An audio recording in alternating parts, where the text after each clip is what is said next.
Guru Sofani Kumar, dan juga Ketua Masjid Al-Wusta Bapak Haji Muhammad Akram beserta para pengurus lainnya. Kita doakan beliau-beliau semua mudah-mudahan Allah panjangkan usia dalam sehat walafiat. Allah kabulkan segala macam hajat, dan mudah-mudahan kehadiran beliau di tengah-tengah kita menjadi sebab turunnya rahmat barakat, menjadi sebab Allah angkat semua penyakit dari kita semua. Amin ya rabbal alamin. Begitu juga yang kami hormati, yang saya hormati segenap para hadirin hadirat, para kru majlis Rasulullah SAW yang dimulakan oleh Allah Subhanahu wa taala. Seperti biasa kita memohon kepada Allah, mudah-mudahan tidak kita keluar dari sini kecuali dosa-dosa kita diampunkan oleh Allah, derajat kita diangkat oleh Allah, yang sakit di antara kita diberikan sehat walafiat oleh Allah, yang punya hutang piutang mudah-mudahan segera dilunaskan oleh Allah, dan mudah-mudahan apa yang kita hajat-hajatkan diijabah oleh Allah Subhanahu wa taala.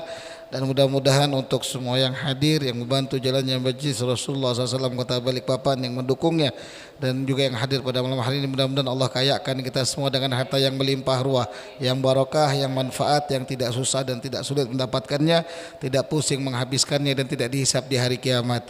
Dan mudah-mudahan Allah wafatkan kita semua dalam keadaan husnul khatimah. Amin ya rabbal alamin. Ayolah ahbab yang dimulakan oleh Allah Subhanahu wa taala, kita masih berada di bulan agung, bulan maulidnya Nabi besar Muhammad sallallahu alaihi wasallam, bulan yang salah satu menjadi bulan yang mulia bagi umat Nabi Muhammad, bulan yang mulia di sisi umat Nabi besar Muhammad sallallahu alaihi wasallam, yang mudah-mudahan nafahat, barokah, manfaat tadi senantiasa menyertai kita di dunia sampai di akhirat. Amin ya rabbal alamin. Kemudian kita lanjutkan ta'lim kita dalam kitab Ayyuhal Walad Al-Imam Hujjatul Islam Abi Hamid Muhammad bin Muhammad Al-Ghazali rahimahullah ta'ala wa nafa'anah bi ulumihi fid darin amin, ila an qal bal yanbaghi ay yakuna azmuka wa himmatuka ila akhir maqalatihi. Kita sudah membahas di perjumpaan beberapa waktu yang lalu bahwasanya beliau mengingatkan kita, terkhususnya buat orang-orang yang berkecimpung di dalam dunia dakwah, yang menjadi dai, seorang guru, seorang ustadz. Jangan sampai mengingatkan orang itu hanya sekedar pengen yang enak-enaknya aja.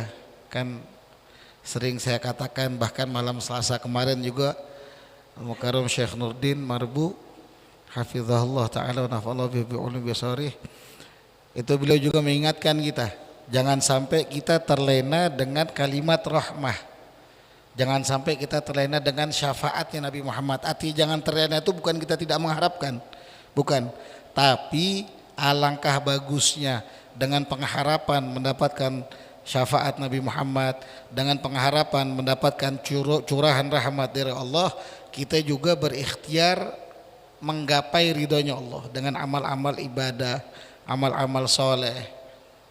Jadi bukan hanya sekadar mengerjakan kewajiban, bahkan ini kadang sebagian orang meninggalkan kewajiban.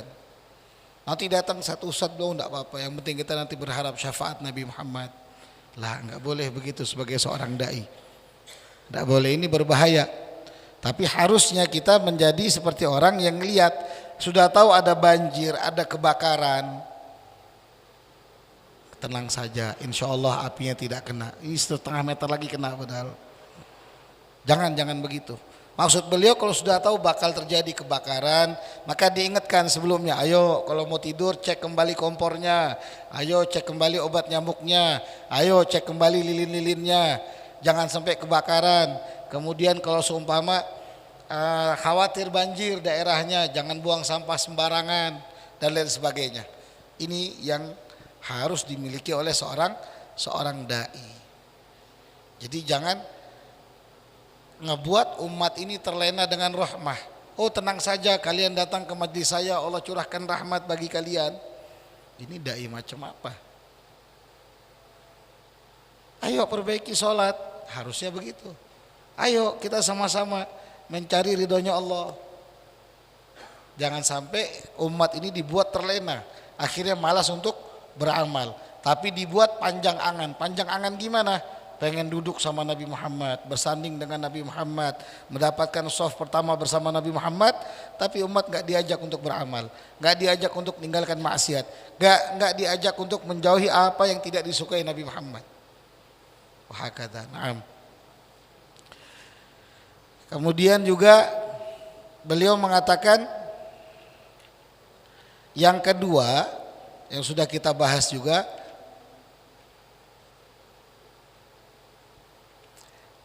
yang pertama yang harus kita hindari yaitu jangan sampai memperbanyak pakai kalimat-kalimat yang udahlah, yang isyarat-isyarat rahmat dan sebagainya. Sudah paham semua insyaallah. Dan yang kedua kata beliau, jangan sampai yang harus kita hindari dalam menyampaikan nasihat untuk orang itu, semangat kita saat mengajak berdakwah kepada orang itu, mengumpulkan orang di majelis. Ayo datanglah kalian ke tempat saya, ini rahmatnya besar, ini begini, ini beginilah. Ajak aja orang, ayo kita ke majelis. Malam Jumat sumpama bisa DMR, fadhal silahkan. Kalau ada tempat lain silahkan. Jangan dibuat pecah belah. Jangan dibuat pecah belah, nggak boleh. Kalau sampai ada seorang dai yang punya semangat cuma seperti itu, wah, ini mengkhawatirkan. Dia tujuannya dia bukan untuk ngajak orang kepada Allah, tapi ngajak orang kepada dirinya. Dan seperti itu banyak zaman sekarang. Mudah-mudahan Allah jauhkan saya dan kalian semua dari sifat seperti itu. Na'udzubillah, na'udzubillah. Ayudhirul wajda, juga hati-hati jangan sampai ada di dirimu itu menampakkan al-wajda. Apa itu wajda? Ayudhirul mahabbah wa ta'athur, nunjukin mahabbah, seakan-akan ini luar biasa dianya, biar orang tertarik sama dia. Pakaiannya diperbagus terus, Allah. Kemudian nanti kalau orang lagi diam, ada Rasulullah, lah isyada, yang begini ada apa yang begini nih? Saya melihat kalian ini, ya kalau dia kasyaf beneran nggak ada masalah, tapi nyatanya sekarang kasyaf-kasyafan. Anda nggak perlu kasyaf, Anda tahu muka-muka yang di sini ini butuh duit semua. Iya kan? Anda tahu juga di sini semuanya lagi ngerasa kesusahan. Anda tahu yang punya tabungan pun itu ngerasa kurang. Wah, Habibnya kasyaf, bukan, sama. Sama kita manusia. Cuma bedanya Anda lebih mudah untuk tertawa dan kalian insya Allah nular sama ketawanya. Nah. Jadi nggak perlu ditampakkan al-wajda, al-mahabbah. Yang seakan-akan nanti orang tuh bilang Masya Allah hadir sama Habib Muhammad ini luar biasa. Udah nanti jangan cari tempat lain. Na'udzubillah sama na'udzubillah. Nggak boleh begitu. Nggak boleh begitu. Apalagi sampai punya ucapan, ente ini nggak boleh belajar cuma sama satu guru. Harus apa? Ente nggak boleh belajar ke banyak guru. Harus samaan aja. Waliyadzubillah. Dan kita sudah pernah mendapatkan atau menemukan yang semisal itu. Ya kita sedih.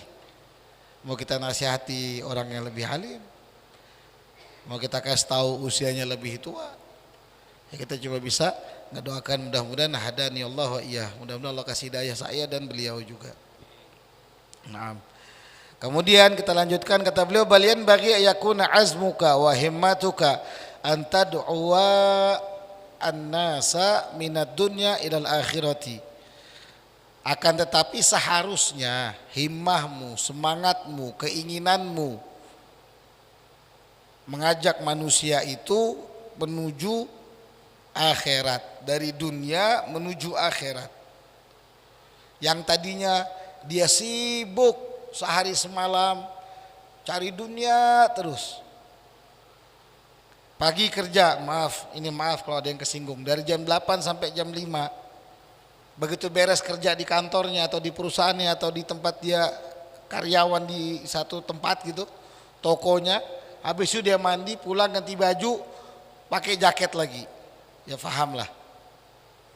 Sampai menjelang subuh. Akhirnya begitu menjelang subuh, tidur sebentar, bangun lagi.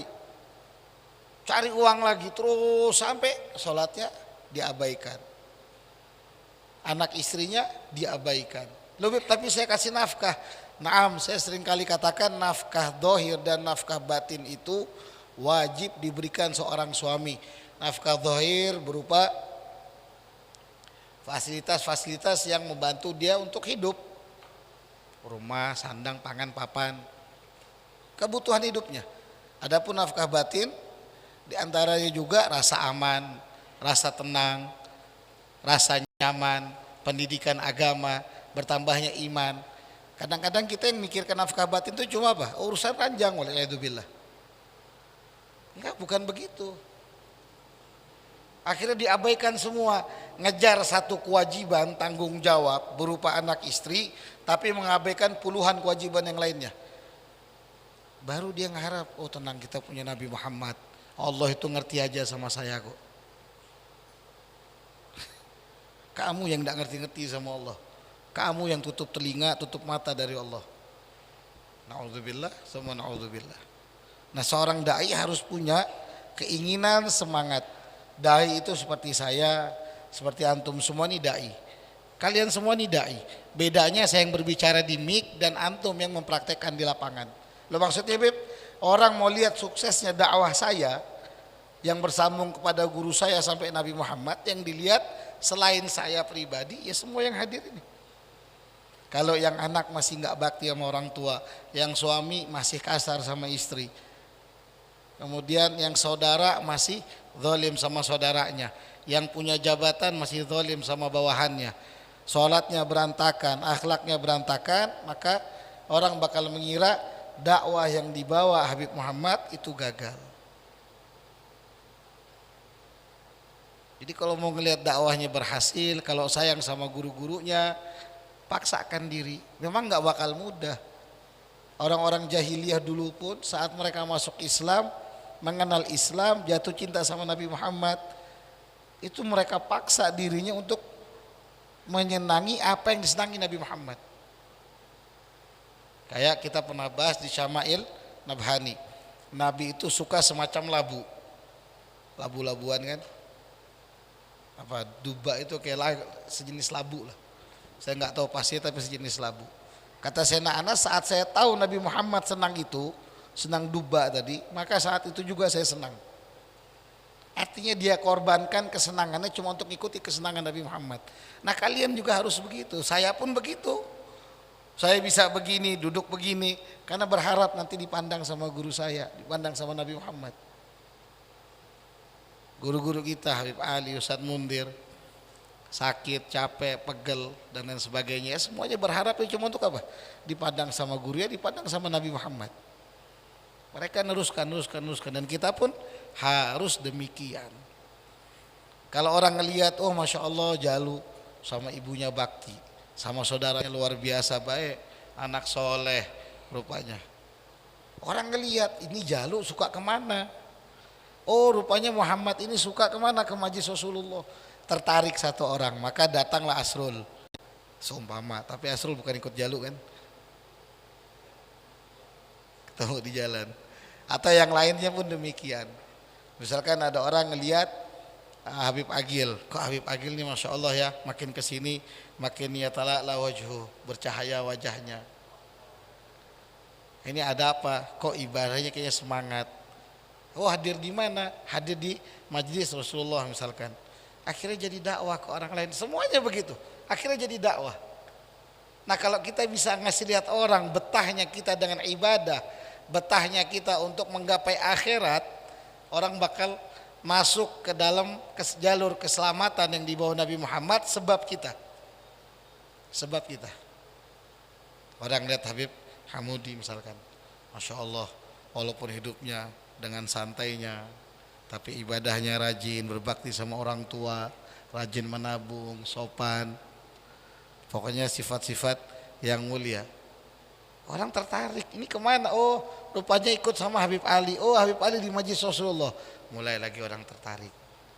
Satu demi satu, saat kita berdakwah dengan kebaikan tadi, dengan akhlak tadi, kata Nabi SAW kepada Sayyidina Ali bin Abi Thalib kalau tidak salah, la ayyahdiyakallahu bika rajulan, sungguh saat Allah memberikan hidayah kepada satu orang sebab kamu, itu lebih baik daripada humurun ni'am.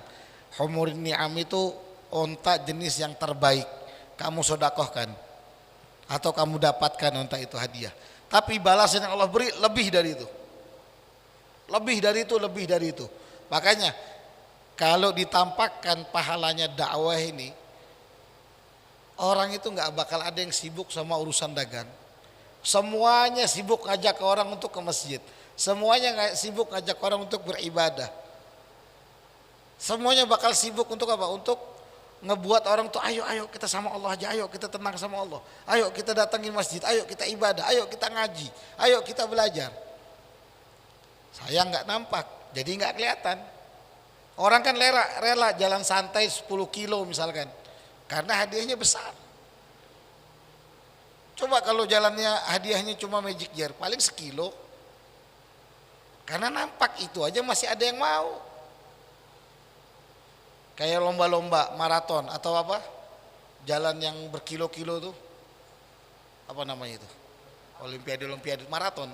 Lari atau jalan itu? Jalan. Jalan atau lari ya? Ya anggaplah yang penting tak gelinding dehnya. 20 kilo, 50 kilo. Rela dehnya. Hadiahnya besar. Ada lagi yang dibuat bungul sekarang. Lomba Mobile Legend hadiahnya sampai miliaran kalau enggak salah. Ya MLBB itu Bang ya. Kalau Bang Dani mau ikut enggak terdaftar soalnya. Sampai miliaran, ya Allah. Karena hadiahnya besar, jadi rela dia begadang, rela dia ngutang dulu beli HP biar bukan enggak pakai HP kentang. Rela dianya pasang wifi yang paling panjang. Ini pengorbanan untuk mendapatkan hadiah miliaran tadi. Tapi kalau pahala dakwah muncul ditampakkan sama Allah, semuanya bakal lewat. Semuanya bakal sibuk untuk ajak orang berdakwah kepada Allah. Naam. Wa minal ma'siyah ila ta'ah, dan mengajak orang dari kemaksiatan menuju ketaatan. Yang tadinya dia hobinya maksiat dibawa betah untuk taat. Orang ini kan suka maksiat karena dia nggak betah taat. Orang ini dia betah taat karena dia nggak betah maksiat, begitu aja. Caranya gimana orang supaya betah dalam ketaatan? Makanya saya suka himbau untuk masjid-masjid yang dananya dari umat kembali untuk umat, ayo beli AC, ayo pasang kipas seperti ini kan, masya Allah AC-nya dipasang, kipasnya dipasang, speakernya bagus. Artinya buat orang itu betah, karpetnya masya Allah. Ini dipakai tidur ngiler kita. Akhirnya orang datang betah untuk ibadah, terlebih waktu Ramadan ya. Waktu Ramadan tuh masya Allah, zuhur asar tuh ramai masjid. Begitu terawih 15 hari pertama aja, 10 hari pertama lah. Sisanya itu 11 softnya, antara imam sama makmum 11. Enggak, itu di masjid di Wakanda sana, di Balikpapan masya Allah penuh terus. Kayak gini kan enak, orang duduknya betah, ngajinya betah, ada AC-nya, lampunya terang, enak masjid begitu. Ini uangkah sampai puluhan juta, ratusan juta, pembangunan tidak ada.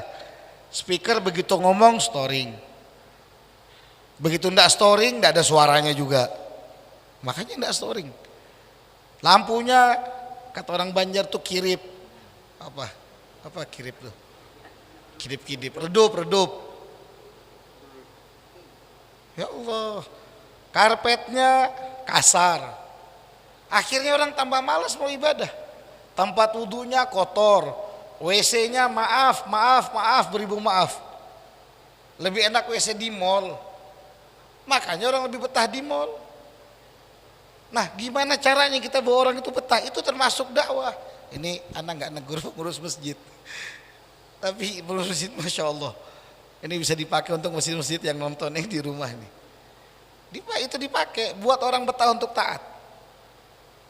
Nggak perlu datangkan penceramah yang mahal seumpama, asal aktif dan tidak dikunci, dibiasakan.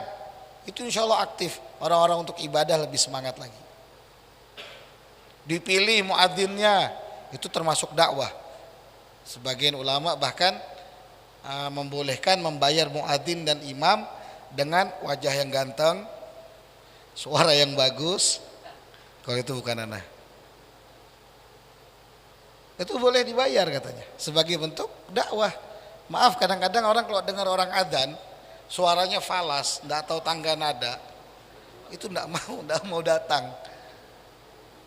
Kadang-kadang malah coba suruh diam orang itu.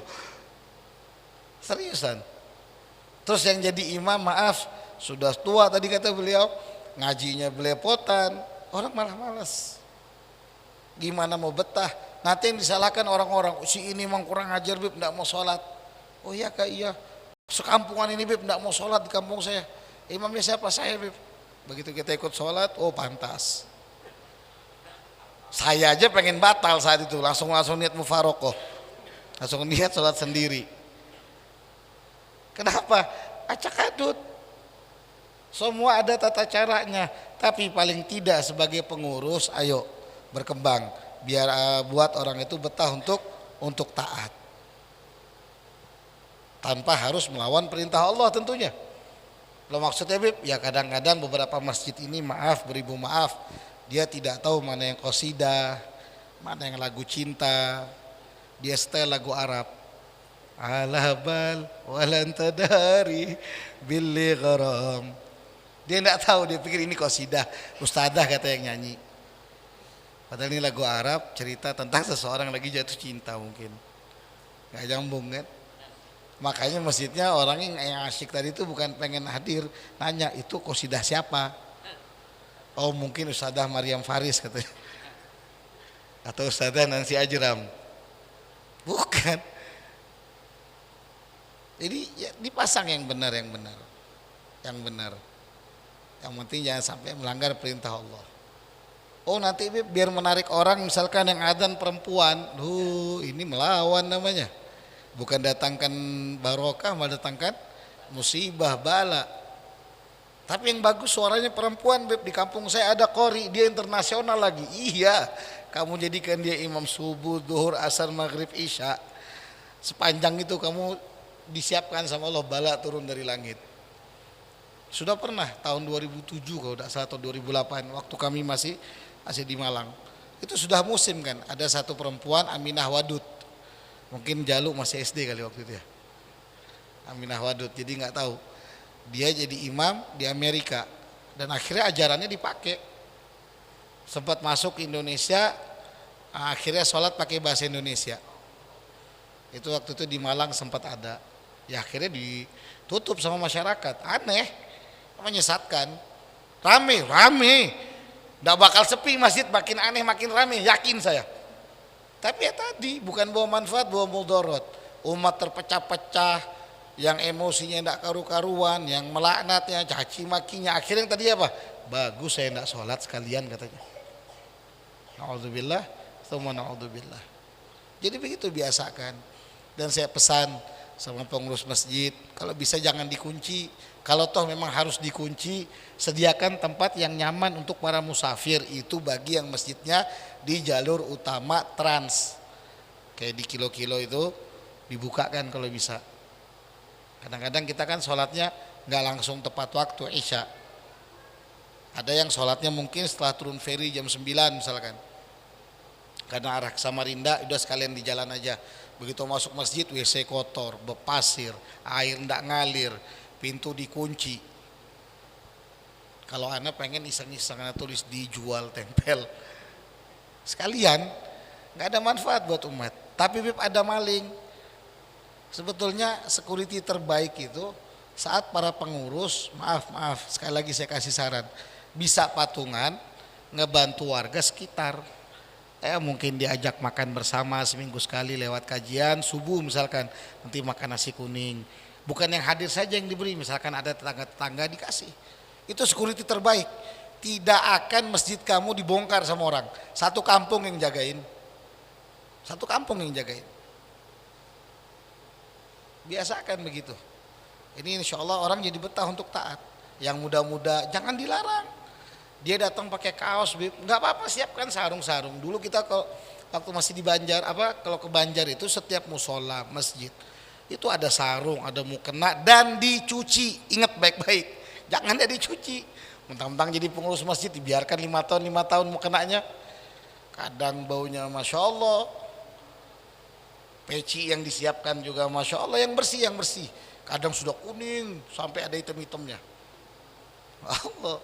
Ya orang juga makin tidak betah, mending dosa pakai peci katanya sekalian. Tidak apa-apa pakai peci. Siapkan sarungnya. Yang bersih, yang harum. siapkan penyemprot stela tuh. Nah ini boleh kita kritik, nggak ada stelanya di sini ya. Nanti mudah-mudahan habis ini dibeli, oh rusak terus gitu. Atau bisa diganti yang lain mungkin, pengharum yang lain. Yang penting orang itu masuk nyaman dia untuk menghadap sama Allah. Enak dia ngadu, daripada ngadu ke rumah gak ada uang. Ayo mending dia ngadu ke Allah kan. Ya buka fasilitas, kasih fasilitas. Paham? Wa minal hiris ila zuhud, yang tadinya orang tamak dia ajak menjadi orang yang zuhud. Arti orang zuhud itu apa sih? Apa orang miskin compang-camping? Bukan. Tadi yang tadinya dia tamak akan dunia, dia pengen dunia itu di tangannya dia semuanya, bahkan sampai naudzubillah masuk ke dalam hatinya. Ya tadi saya bilang dari pagi sampai ketemu pagi dia cari uang aja dengan dalih Allah ngerti aja sama aku. Allah ngerti aja sama aku. Ini dia sudah termasuk hiris. Hiris ini bukan cinta dunia tapi ada rasa tamak. Ada rasa tamak. Lebih tapi kan orang cari nafkah. Iya, kamu gaji atau jualan atau yang sudah kamu dapat. Maaf saya pernah jadi salah satu ojek online. Dan itu saya gunakan uangnya untuk menghidupi rumah tangga, majelis, kesehari-hari dan lain sebagainya. Alhamdulillah tanpa perlu ngoyo jadi. Tanpa perlu ngoyo jadi. Tidak perlu sampai 24 jam sampai tertidur di jalan. Ini nasihat buat saya sendiri sebenarnya. Karena saya pun pernah jadi ojek online. Dan juga buat kawan-kawan yang sama kerjaannya tempo hari sama saya. Tidak perlu ngoyo. Ada waktunya kamu istirahat, minta sama Allah. Ikhtiar itu jangan kamu jadikan andalan. Jangan jadikan andalan.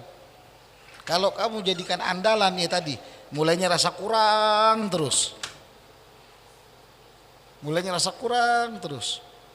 Padahal sudah gaji 10 juta masih kurang, 30 juta masih kurang. Karena dia ngandalkan ikhtiarnya. Makanya para koruptor maling-maling duit rakyat dan lain sebagainya. Karena dia ngandalkan ikhtiar. Ini ikhtiar beb untuk ngamankan rakyat beb. Saya dan anak istri saya ini rakyat beb. Makanya saya ambil sampai 5 triliun. 5 triliun kata dia. Pernah lihat 5 triliun? Jalu pernah lihat? Anda enggak pernah? Jalu pernah, subhanallah. Lain memang Jalu nih.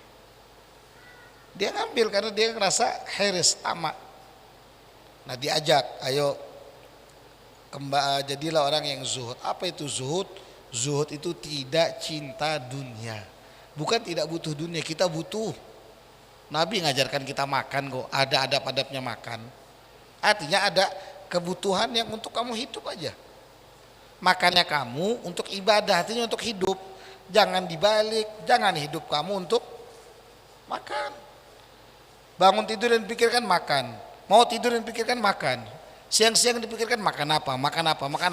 Jangan pikirkan makan yang ada dimakan. Kadang-kadang yang ngebuat mahal semua itu karena apa? Kan nafsu tadi, hiris tamak tadi.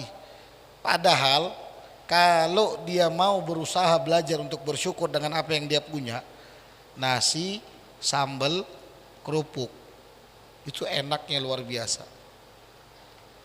Kalau ada uang beli telur, itu enaknya luar biasa. Indomie, itu enak luar biasa. Favorit, itu favorit. Tapi karena rasanya dia yang tamak tadi, kambing beb. Sebulan tuh paling enggak kita makan kambing 28 hari kata dia. Pantas kamu stroke, pantas kolesterol darah tinggi, bayarnya mahal. Udah yang tenang aja yang ada dimakan. Bahkan Nabi itu pernah mengatakan, memberikan nasihat kepada salah seorang sahabat yang minta nasihat, ya Rasulullah nasihati saya yang biar saya dicinta Allah dan dicinta manusia. Kata Nabi SAW, izhad fid dunya yuhibbukallah. Kalau kamu zuhud terhadap dunia, artinya kamu mengambil dunia itu yang secukupnya untuk kamu. Allah cinta sama kamu. Dan kamu berzuhud terhadap apa yang dimiliki orang, orang bakal cinta sama kamu. Artinya kamu tidak iri sama orang. Oh, Habib Agil misalkan pegang iPhone. Masa seorang Habib Agil yang cuma admin di perusahaan seumpama kok pakai 14 Pro Max? Lah kan kamu tidak tahu bagi pelihara tuyul 4. Ini contoh, seumpama. Tapi saat kamu tidak iri, tidak ada masalah. Tapi gara-gara iri, aku ini kerja ini, aku harus punya barang mahal juga, barang branded. Ini yang ngebuat hancur. Orang tidak suka, Allah tidak sayang. Lebih memang orang muslim tidak boleh kaya, harus kaya. Tapi dengan jalan yang halal. Jangan sampai meninggalkan ibadah. Karena orang muslim kalau tidak kaya dihina terus. Dihina sama siapa? Orang-orang non muslim. Bakal dihina kita. Saya sering dengar ucapan orang-orang itu apa? Lihat yang jadi pelacur siapa? Muslim. Yang jadi maling kotak infak siapa? Muslim. Yang maling apa aja yang ada di jalan siapa? Muslim. Yang sabung ayam Muslim. Semuanya Muslim. Kok jelek Muslim? Karena kita nggak ada keinginan untuk kaya tapi dengan cara yang benar. Begitu kaya tamak, nah itu Muslim. Begitu kaya tamak, begitu mati jalan sendiri dia. Itu Muslim penyakitnya. Sekarang dia nggak punya uang, hadir majlisnya rajin, masya Allah luar biasa. Setiap asrokol nangis-nangis, setiap doa nangis-nangis, masya Allah. Begitu Allah mulai kasih dia, Padahal malamnya sama kok, sama-sama kosong. Habis Isya itu bisa berangkat ke majelis, tapi mulai berubah. Ini Muslim. Kenapa? Beb, capek beb. Tadi banyak putul yang tanda tanganin. Tanda tangan aja capek. Belum jadi kuli dia. Tadi beb pertemuan, masya Allah. Baru pertemuan. Berapa orang kamu ketemu? Saya di majlis tiap hari ketemu puluhan orang. Nggak capek-capek. Artinya jangan jadikan alasan, itu was-was syaiton yang ngebuat kita malas untuk belajar. Akhirnya tadi nggak ada yang ngebendung rasa tadi. Apalagi perempuan. Perempuan ini makhluk Tuhan, kalau boleh dibilang yang paling tamak. Kalau boleh bilang bagi mereka yang tidak punya agama. Biasanya ngebuat jujuran berat siapa? Ibu, calon ibu mertua, bukan si bapak. Memang ada beberapa kasus si ibu yang ngebantu ngasih dari belakang, tapi itu kasus yang sangat jarang. Biasanya hitung-hitungan tuh si ibu. Bahkan si perempuannya pun demikian. Dikasih cincin emas di sebelah kanan sebagai cincin kawin, minta tambahan aksesorisnya, kakak. Kulit saya masih kelihatan deh. Akhirnya dia minta segini, tangannya tidak kelihatan sama kulit lagi, emas semua. Itu perempuan di Wakanda sana. Kalau di Balikpapan, masya Allah perempuannya itu muslimah qanaah semua, solehah semua, masya Allah. Dikasih anting sepasang emas yang ukurannya 1/4 gram seumpama. Dan ada yang agak berat sedikit, yang 3 gram bang. Istri Habib bukan istri anda yang begitu. Istri anda dikasih yang plastik aja dipakai sama dia. Dikasih makan tahu tempe, dan ada yang lain gak sayang makannya. Dan lain sebagainya. Biasanya perempuan yang kalau dapat satu minta satu lagi. Paling tidak dia harus menguasai. Dan laki-laki nurut. Akhirnya dia berani tinggalkan sholat dan lain sebagainya demi memenuhi ambisi istrinya. Kan begitu. Kalian kerja keras gara-gara apa? Pengen belikan emas, ya kan? Bukan pengen sodakoh tujuan utama. Kerja keras untuk apa? Belikan kalung. Kerja keras untuk apa? Belikan berlian. Sodakoh nanti bib, tunggu ada sisa. Kalau enggak ada ya enggak usah sodakoh. Itu kan kita, cara pikir kita. Nah dibalik sekarang, ayo kerja yang pertama untuk sodakoh. Sodakoh kemana?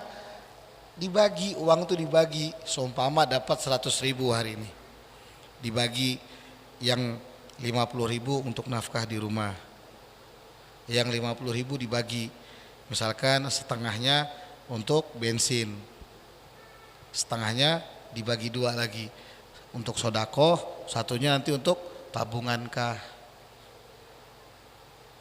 Yang penting ada untuk sodakoh. Kadang-kadang kita ngeliat dompet, sayang ya tinggal selembar. Ya sudahlah, tidak apa-apa lah, dimasukkan 2.000 sekalinya. Makanya tidak apa-apa, coba 100.000, sayang duit terakhir ini. Nah ini mumpung masih Maaf, mumpung ekonomi kita masih belum banyak, maka paling enak sodako zaman-zaman sekarang.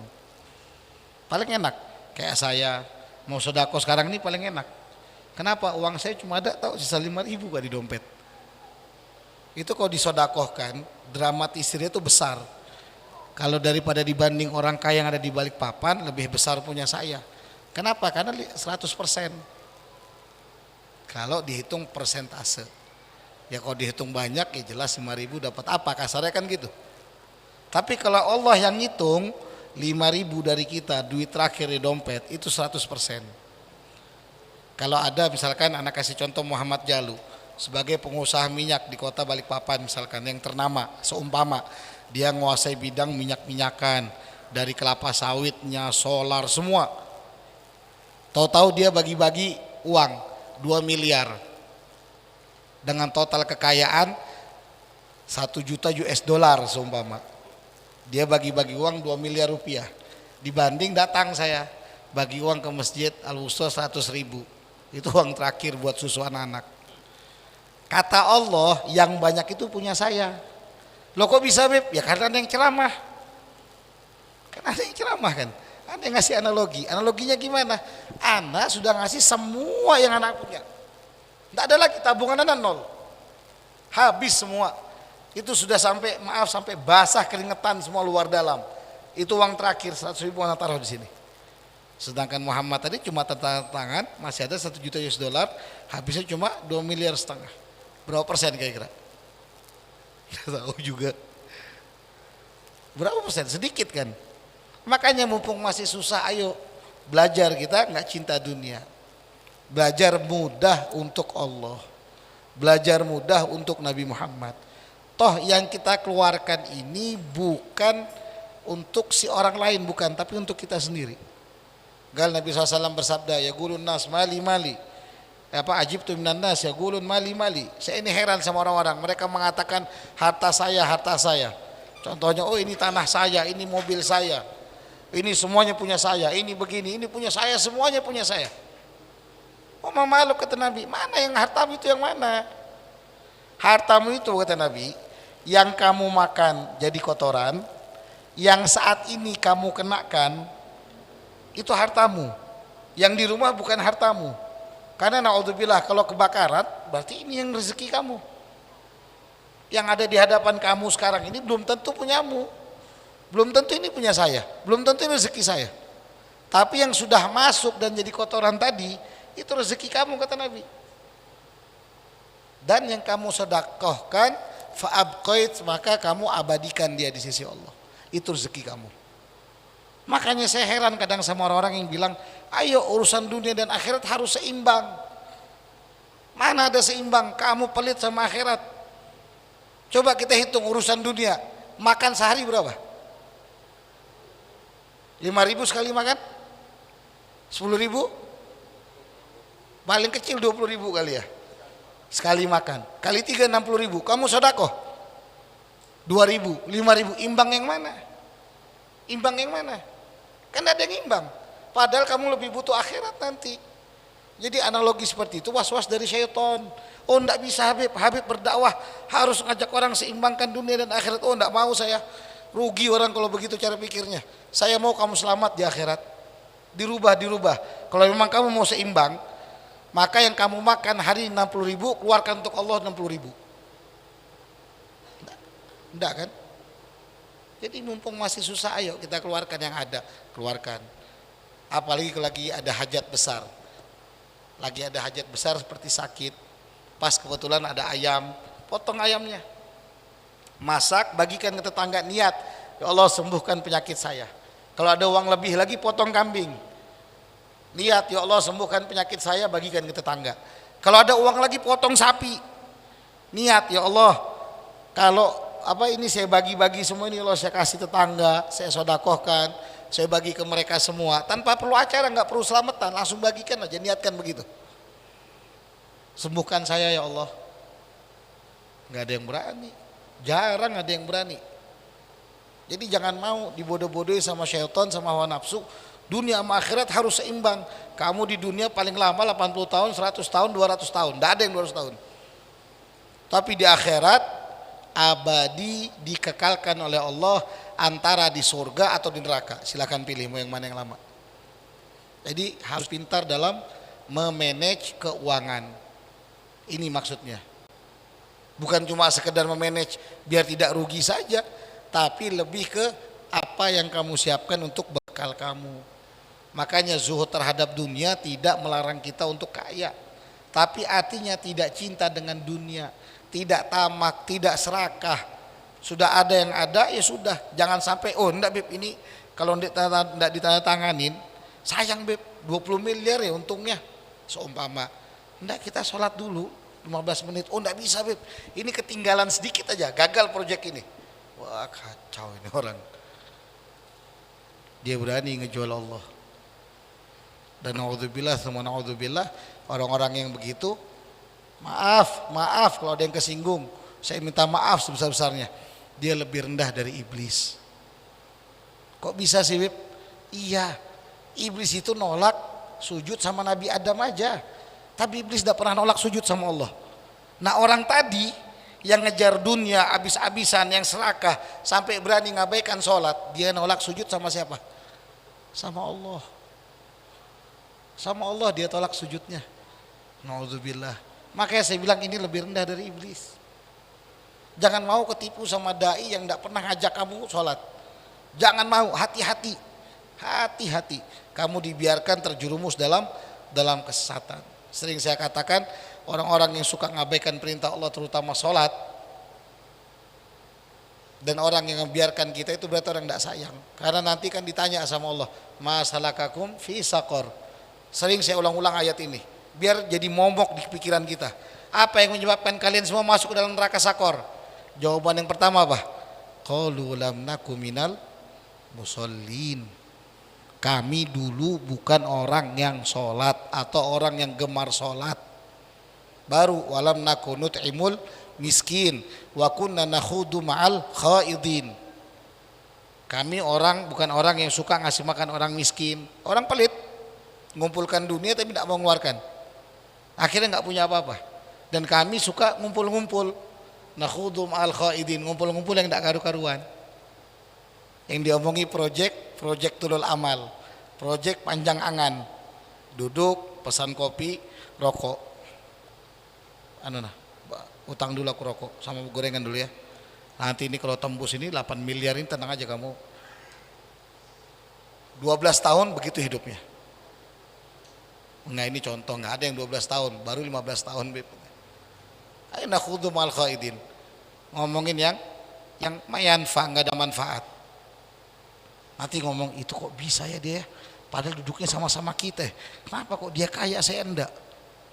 Sibuk ngurusin urusan orang, nggak ada zuhud-zuhudnya sama hartanya orang. Orang belanja ini dia yang sibuk ngitung. Oh berapa kekayaannya si fulan ini? Wah kok bisa dia begini? Loh kok makin banyak loh. Dia yang sibuk. Naudzubillah. Hadza nakhudhu ma'al khaidin. Nah ini sebab-sebab kata nanti bertanya-tanya penduduk surga dan neraka, masalah kaum fi saqar, apa yang buat kalian masuk neraka sakor? Qalu lam naku minal musallin. Kami bukan orang yang sholat. Itu yang pertama bakal dijawab. Makanya jaga benar-benar, perbaiki sholat. Kalau sayang sama keluarga suruh sholat. Kalau sayang sama suami suruh sholat. Kalau sayang sama istri suruh sholat. Kalau sayang sama anak suruh sholat. Tidak apa-apa, beli semprotan itu loh, di seberang sini ada toko. Ada toko apa? Yang jual perkakas sehari-hari, itu dia jual semprotan. Yang botol kosong, isi air tiap subuh semprotin anak sama istrinya. Oh kenapa pak? Saya lagi madamkan api neraka dari mukamu nak, biar kamu mau sholat. Daripada bapak biarkan kamu masuk neraka, kamu sudah hitam gosong di dunia, gosong di akhirat. Mending kamu hitam di dunia tapi nanti apa? Wajahmu putih di akhirat. Kan begitu. Mudah-mudahan Allah jadikan kita orang yang selamat di dunia, di dalam kubur sampai di akhirat. Amin ya rabbal alamin. Ya al-habab yang dimulakan oleh Allah Subhanahu wa taala, wallahu alam bisawab. Nanti insyaallah kita lanjut lagi. Saya mohon maaf kalau ada salah kata dan khilaf. Sebelum kita tutup sama-sama kita baca sholawat busyra 7 kali dengan niat apa yang antum semua niatkan, dan mudah-mudahan juga Allah panjangkan